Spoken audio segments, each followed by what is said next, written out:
My name is Premal Shah, and I serve as Kiva's president.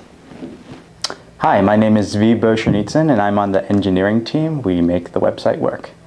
My name is Chelsea Bacci, and I am Kiva's Microfinance Partnerships Director. Hi, my name's Sam Mankiewicz. I'm one of the engineers here at Kiva, and I help build the website. Hello, I'm Aldi Haryo-Pratomo. I'm the Southeast Asian Partnerships Coordinator for Kiva, and I help Chelsea with finding partners in Southeast Asia. My name is Jeremy Frizeo, and I'm the Director of Technology at Kiva. So, hi, my name is Anushka. I am the Kiva Fellows Program Coordinator. So what that means is I have been developing this program from January to send fellows into the field to work with our microfinance partners.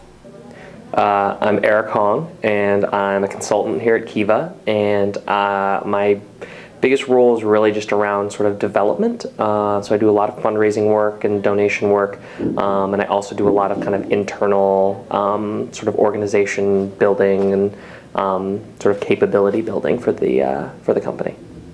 Hi, my name is Kate McCullough, and I work at Kiva doing all sorts of things. We all wear tons of different hats.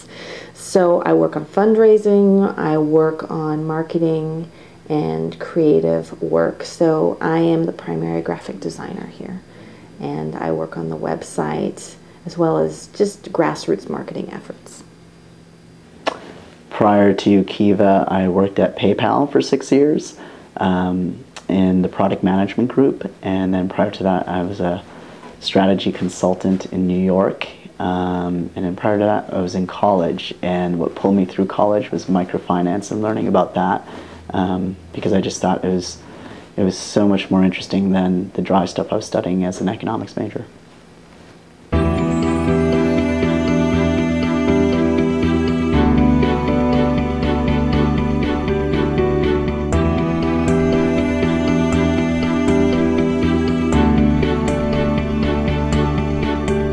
Right now I work at Kiva part-time because Ernst & Young still supports me, and they're able to work a flexible schedule with me for me to work 50% of my time to 25% of my time at Kiva while still working at Ernst & Young.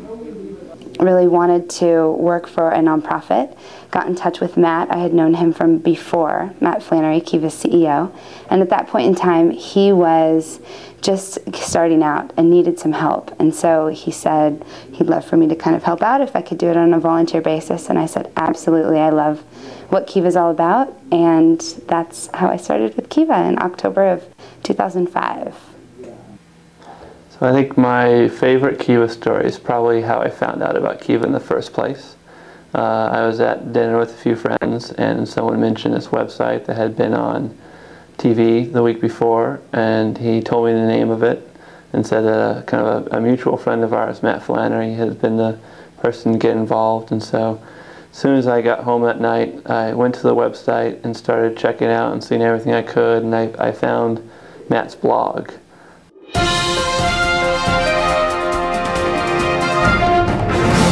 I read about Kiva on this blog like a year and a half ago, and Fiona and I just pretty much dropped everything and came out here. And we met Matt, and we hung out for a couple weeks, and we were actually on our way to Africa. We had bought tickets. I got like $3,000 worth of vaccinations and everything. Like we were headed to Africa. And Matt was rewriting the website, and he needed some help, so I started helping him out. And we just kept delaying our plane ticket for about a year, and we just recently canceled it. But yeah, I mean, for that first 6 months, we didn't have an office, we didn't have phone lines, I didn't have a cell phone. I mean, we were literally, Kiva was written in coffee shops. I could take you on a tour of San Francisco and tell you where every page was written, like in different coffee shops. And that time it was just like such a crazy, like mad, exciting time. Like things are just happening so fast, and now to look at it, I mean, it's just inconceivable. I mean, this little, funny, weird little project that we were working on that nobody thought, even my parents were like, what? Like, that is never going to work. This crazy project. I mean, we've raised $5 million in the past, $4 million of that in the past 3 months. And that's my favorite Kiva story, is just watching it take off. But my most favorite Kiva moment was when I met Muhammad Yunus at that conference, and I had an opportunity to just chat with him for a few minutes, but I was completely starstruck, so that's my favorite Kiva moment. The big thing was, you know, I had been in the office for maybe 2 hours, and Matt, our CEO, was kind of going around the office, and he came up to me and he said, we hadn't even met yet, and he said, so are you going to LA? And I sort of looked at him and I was like, I don't know. What's LA, or what's in LA? Like, where are we going? Why? And he's like, oh, we're having a fundraiser there, and Leonardo DiCaprio is going to be there. And I was like, okay, yes, yes, I'm going. So anyways, that was the first time I met Matt. How do I see the world in 10 years? Wow, that's a really loaded question. Because 10 years ago, I'm not sure how I'd see myself in the world in 10 years, let alone the world itself. So I'm not sure. I would love to think that all of the stories of the entrepreneurs that we have on our site are leading beautiful businesses and profitable businesses and sustainable businesses. That would be exciting.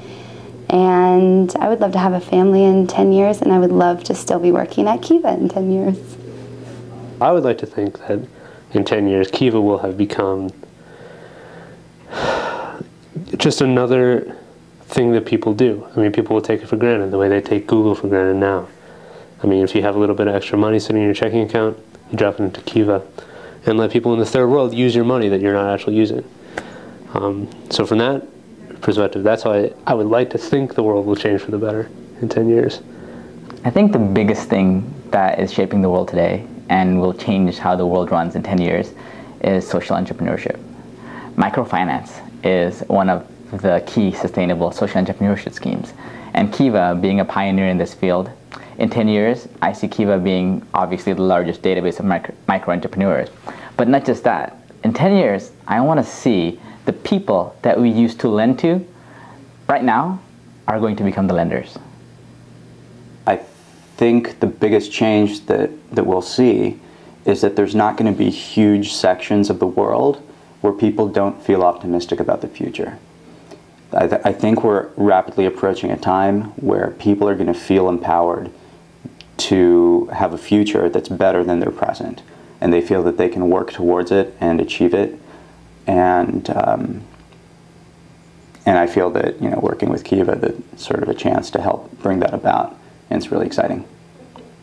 As for myself personally, in 10 years, I think I'll still be involved with Kiva in some shape or form, but I do eventually would like to start up a social venture of my own. So the world in 10 years, I'll be 41 years old, and I haven't really thought about this question because, especially this last year, we've been so focused on, you know, we've been like this, like what can you do today to kind of steward Kiva along, essentially. And so thinking longer term is probably a good exercise. You know, personally, I would hope that I mean, right now I don't even have a girlfriend, so hopefully I'd have like a family, because that'd be nice. I definitely want to have that in my life and be a part of that experience. So hopefully I'll be kind of thick in that, and that'll be a big part of my life. So in 10 years, I'll be 35 years old, which is absolutely crazy. And I will most likely be living in Paris, jetting around to different countries, doing whatever it is that I'll be doing. I don't like